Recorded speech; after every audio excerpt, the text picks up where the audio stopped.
संभल में बिगड़े हालात, उपद्रवियों ने की आगजनी, पुलिस की गाड़ियों को किया आग के हवाले। संभल में माहौल हुआ तनावपूर्ण, पुलिस के तरफ से आपको बता दें कि हवाई फायरिंग की गई, आगजनी और पथराव में कई पुलिसकर्मी घायल हो गए। संभल में मस्जिद के सर्वे के दौरान तनाव बढ़ा, भीड़ ने मचाया उत्पात, भीड़ को काबू करने के लिए पुलिस ने किया लाठीचार्ज। मस्जिद के सर्वे के दौरान हंगामा हुआ, सड़कों पर उपद्रवियों ने जमकर पत्थरबाजी की, पुलिस टीम की भारी तैनाती। महाराष्ट्र के कोल्हापुर में विजयी विधायक के स्वागत के दौरान हादसा हुआ है। गुलाल उड़ाने से लगी आग, बड़ी मात्रा में जेसीबी से गुलाल गिराया गया। उत्तर प्रदेश के जौनपुर में हाईवे पर खड़ी कार में आग लग गई। कार में सवार 2 लोगों ने कूदकर अपनी जान बचाई, स्थानीय लोगों की मदद से आग पर काबू पाया गया। कोलकाता के उल्टा डांस की बस्ती में भीषण आग लगी है, लोगों में अफरा तफरी का माहौल देखा गया, भगदड़ मच गई। मौके पर पहुंची फायर ब्रिगेड की टीम, आग पर काबू पाने का काम जारी। जम्मू में संदिग्ध विस्फोटकों की रिपोर्ट पर सेना का अभियान जारी है, अलर्ट मोड पर भारतीय सेना। दिल्ली पुलिस के सिपाही किरण पाल हत्याकांड मामले में पुलिस और बदमाशों के बीच में मुठभेड़, सिपाही की गोविंदपुरी इलाके में चाकू से मारकर हत्या कर दी गई थी। मथुरा में शादी के बाद बेटी को पहली बार हेलीकॉप्टर से किया गया विदा, देखने वालों की लगी भीड़, हेलीकॉप्टर से अपनी दुल्हन को लेने पहुंचा था दूल्हा। उत्तर प्रदेश के लखीमपुर खीरी में वन विभाग टीम को एक बड़ी कामयाबी हाथ लगी है, पिंजरे में कैद हुआ आदमखोर बाघ, लोगों ने ली चैन की सांस, अब तक कई लोगों को बना चुका था अपना निशाना। रेल के सफर के दौरान टीटी की मदद से बची 70 साल के यात्री की जान, सही समय पर सीपीआर देकर बचाई गई जान, बाद में इलाज के लिए बुजुर्ग को अस्पताल में भर्ती कराया गया। ग्रेटर नोएडा में एक फ्लैट में भीषण आग लग गई, शॉर्ट सर्किट की वजह से आग लगने की आशंका जताई जा रही है, किसी के हताहत होने की अभी कोई खबर नहीं। ग्रेटर नोएडा में कार और ट्रक की टक्कर हो गई, हादसे में 8 लोग घायल बताए जा रहे हैं, जबकि घायलों को अस्पताल में भर्ती कराया गया है।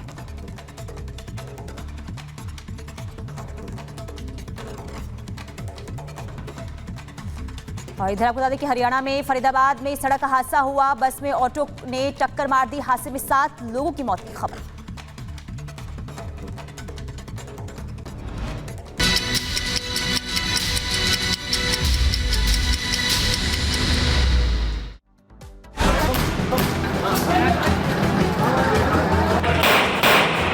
जो भी दंगाई हैं उन पर कठोर कार्रवाई की जाएगी और किसी को भी बख्शा नहीं जाएगा।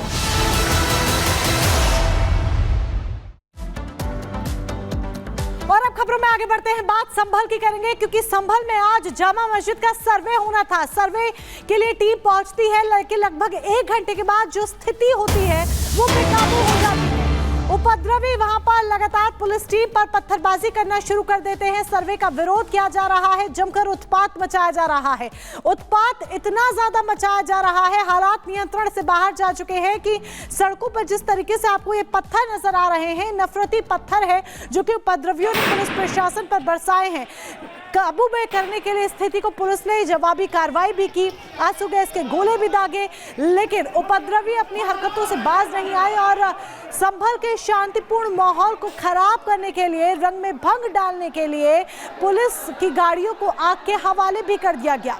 जमकर पत्थरबाजी हुई है, आगजनी हुई है, पुलिस ने भीड़ को खदेड़ने के लिए लाठीचार्ज किया है, आंसू गैस के गोले दागे हैं। लेकिन ये देखिए तस्वीरों में हम आपको दिखा रहे हैं, ये देखिए जो लाल घेरा है, लाल घेरे के जरिए भी आप ध्यान से देख सकते हैं कि किस तरीके से यहाँ पर उपद्रवियों ने गाड़ियों को आग के हवाले कर दिया है और किस तरीके से प्रशासन के ऊपर लगातार एक के बाद एक ये नफरती पत्थर फेंके जा रहे हैं। 3 तस्वीरें आपके सामने हैं, 3 तस्वीरें दिखा रहे हैं आपको।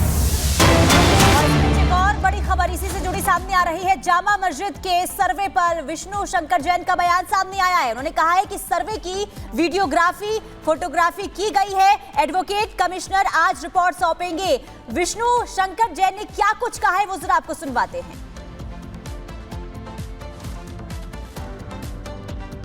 माननीय न्यायालय के ऑर्डर की कंप्लायंस में आज जो माननीय न्यायालय ने 19 नवंबर 2024 को पारित किया था, उस ऑर्डर की कंप्लायंस में एडवोकेट कमिश्नर महोदय ने दूसरे दिन का सर्वे प्रारंभ किया सुबह 7:30 बजे से, और 7:30 बजे से 10 बजे तक ये सर्वे हुआ। इस सर्वे के दौरान सारे फीचर्स की स्टडी की गई, सारे परिसर में वीडियोग्राफी और फोटोग्राफी का काम जो माननीय न्यायालय का डायरेक्शन था उसकी कंप्लायंस की गई, और अब ये सर्वे पूर्ण हो चुका है। और अब माननीय एडवोकेट कमिश्नर महोदय अपनी रिपोर्ट कोर्ट के समक्ष 29 नवंबर से पहले या 29 नवंबर के दिन पेश करेंगे, और अगर नहीं पेश कर पाएंगे तो माननीय न्यायालय से टाइम लेंगे। इकट्ठा करने के बाद में उन्होंने सर्वे जब चल रहा था उस समय उन्होंने पुलिस पर पत्थरबाजी करना शुरू किया। पुलिस ने उसका जवाब दिया है, और उन लोगों द्वारा कुछ पुलिस के सब इंस्पेक्टर्स हैं और उनकी गाड़ियां जो जामा मस्जिद के परिसर के पास में खड़ी थी उनमें आग भी लगाई गई है। उसकी वजह से कुछ प्रॉपर्टी है उसको हानि भी हुई है, लेकिन वर्तमान में जो कानून व्यवस्था है वो कंट्रोल में है। सभी जगह शांति व्यवस्था व्याप्त है, ड्यूटियां लगाई जा रही हैं फिर से, और ये बताना भी उल्लेखनीय है कि सर्वे जो था कोर्ट के द्वारा मैंडेटेड था वो सकुशल संपन्न हो गया है। Thank you. ये पुलिस की सरकारी गाड़ियां नहीं है, पुलिस के सब इंस्पेक्टर्स की प्राइवेट व्हीकल हैं जिनकी कार्स हैं, लेकिन ये बताना जरूरी है कि उससे 10 से 15 मीटर दूरी पे इन लोगों की अपनी जो प्रॉपर्टी, अपनी जो गाड़ियां हैं उनको इन्होंने आग नहीं लगाया, लेकिन जिन गाड़ियों पे पुलिस लिखा था उन गाड़ियों पे आग लगाया। ये दर्शाता है कि इन लोगों द्वारा टारगेटेड तरीके से कोई हुड़दंगी भीड़ ना होके एक टारगेटेड तरीके से पुलिस और प्रशासन को है वो चैलेंज करने का काम किया। इन लोगों के खिलाफ NSA की कार्रवाई है वो अमल में लाई जाएगी। ड्रोन से वीडियोग्राफी कराई गई है और मोबाइल से भी वीडियोग्राफी इन सब लोगों की हुई है। CCTV कैमराज से भी कई सारी टीमें लगा के इन सब लोगों को आइडेंटिफाई किया जाएगा और इन सब लोगों के खिलाफ है कठोर से कठोर कार्रवाई अमल में लाई जाएगी। कोई इंजरी, कोई और कोई अपनी पथराव में कई पुलिसकर्मी घायल हुए हैं, उन सब लोगों और अजय दुबे हमारे साथ जुड़ चुके हैं और उनके साथ राकेश त्रिपाठी बने हुए हैं। अजय दुबे, उनसे सवाल पूछिए, जो तस्वीर सामने आ रही है संभल से, उसे लेकर उनका क्या कहना है, किससे जिम्मेदार बता रहे हैं वो? बिल्कुल हैरान कर देने वाली संभल की ये तस्वीरें हैं। राकेश त्रिपाठी बीजेपी के राष्ट्रीय प्रवक्ता हमारे संग मौजूद हैं। राकेश जी, क्या तस्वीरें हैं ये? यूपी में जो बात कही जाती है, लॉ एंड ऑर्डर की बात की जाती है, फेलियर नहीं दिख रहा है? नहीं, लॉ एंड ऑर्डर का फेलियर नहीं है।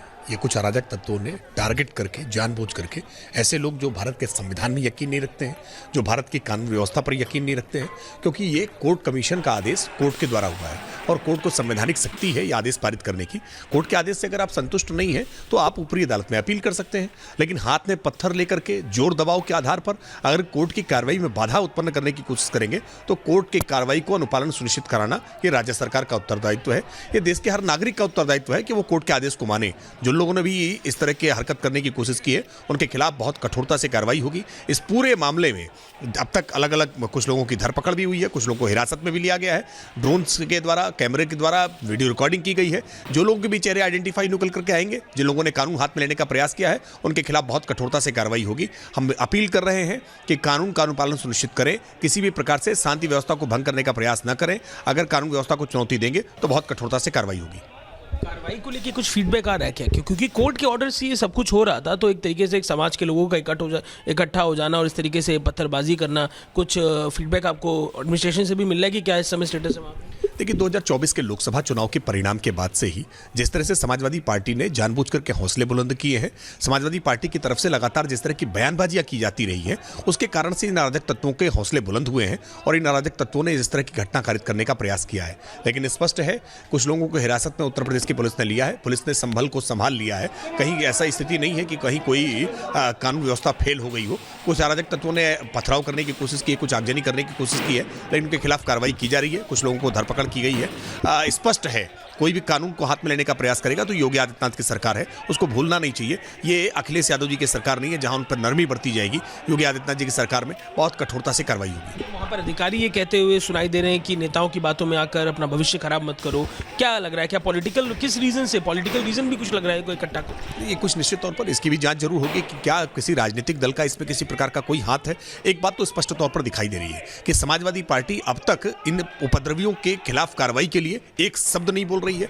समाजवादी पार्टी के नेताओं के द्वारा इस जो अराजक तत्व है, जो संविधान पे यकीन नहीं रख रहे हैं, उनको लेकर के कोई बयान नहीं दिया जा रहा है, उनकी मजम्मत नहीं की जा रही है। हम मुस्लिम धर्मगुरुओं से भी अपेक्षा करेंगे कि जो मुफ्ती मौलाना मौलवी हैं वो भी समाज से अपील करें, कौम से अपील करें कि इस तरह के उकसावे में आकर के, बहलावे में आकर के कोर्ट की कार्रवाई में बाधा उत्पन्न करने का प्रयास ना करें, क्योंकि कोर्ट की कार्रवाई संवैधानिक शक्ति के साथ है और देश के संविधान पर विश्वास करना ये हर देश के नागरिक का ये उत्तरदायित्व है। कानपुर में ही ऐसे घटनाक्रम को देखा था हमने, फिर देखा था कि चौराहों पर आइडेंटिफाई करके सर्कल लगा के पुलिस ने खोज के कार्रवाई की थी। आगे के लिए क्या लग रहा है, क्या रूपरेखा रहेगी?